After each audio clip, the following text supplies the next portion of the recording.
Hello guys, good afternoon. কেমন আছো তোমরা সবাই? আশা করি অনেক ভালো আছো। গাইস, আজকে আমি একটু আগে স্কুল থেকে আসলাম, দেন ফ্রেশ হয়ে আমি ছাদে চলে এসেছি। তো আজকে ছাদের ভিউটা অনেক বেশি সুন্দর। তো আজকে রাত্রেবেলা 11টার দিকে গ্রহণ লাগার কথা। তো আমরা এগুলো সবাই দেখতে চারতলায় আসবো। এখন আমি এসেছি ছাদে একটি কাজ করতে। দেখো, এটি হচ্ছে ছাদা অপরাজিতা গাছের ফুলের বীজ। সো এটা তোলার কারণ হচ্ছে আমার একটা ফ্রেন্ড, ও আমার কাছে চাইছিল এই ফুলের বীজগুলা। তো ওর জন্য এই দুইজন ফ্রেন্ড চেয়েছিল, ওই জন্য ওদের জন্য আমি এই বীজগুলা নিয়ে কালকে ওদেরকে স্কুলে দিব। তো আমাদের এই সাদা অপরাজিতা গাছের ফুল 3টা আছে। তো প্রত্যেক গাছে অনেক বীজই আছে।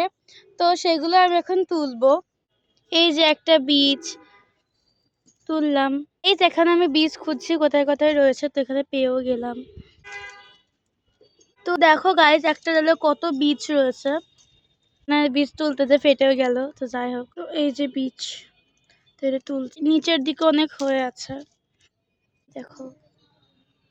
এর থেকে বলে রাখা ভালো, এই যে ঘিয়ে রঙের যেগুলো তুলতে হবে, যেগুলো বেশি শুকিয়ে গিয়েছে এরকম ধরনের বীজ তুলতে হবে। ধরনের গুলো কিন্তু তোলা যাবে না, এগুলো এখনো কাঁচা রয়েছে। এইগুলো ফুল থেকে হয়। এই যে ফুল, আমার এই সাদা ফুলটা অনেক বেশি ভালো লাগে।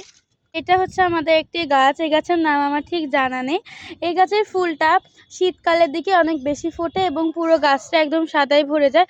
আর এখানেও আমাদের নীলকণ্ঠ ফুলের গাছ একটা রয়েছে, সেটা বোঝা যাচ্ছে না, সবুজ সবুজ মিলে। এই যে কতগুলো বীজ দেখেন হয়েছে গাছে। আমাদের গাছটার বয়স 4 বছর হবে হয়তো বা। এটার বয়স 4 বছর আর এটার বয়স 2 বছর, বেশি না। এই দিকে দেখেন গাইস, মানে ভিডিওতে যত না ভালো দেখা যাচ্ছে না, ততটা সামনের থেকে অনেক ভালো দেখা যাচ্ছে। আর এটা হচ্ছে নয়নতারা গাছ। তো আপনাদের সবার ছাদটা আমি ঘুরে দেখাবো। এটা হচ্ছে আমাদের 4তলা সিঁড়ি। তো দেন এই যে এটা হচ্ছে আমাদের ছাদ। সো ভিতরে যাওয়া যায়, ও সরি, সামনে যাওয়া যাক। যেটা দেখছেন এটা হচ্ছে আমাদের ঠাকুর ঘর। ঠাকুর ঘরের ভিতরে আমাদের গোপাল সোনা বসে আছে, আর সব ঠাকুরগুলোই রয়েছে।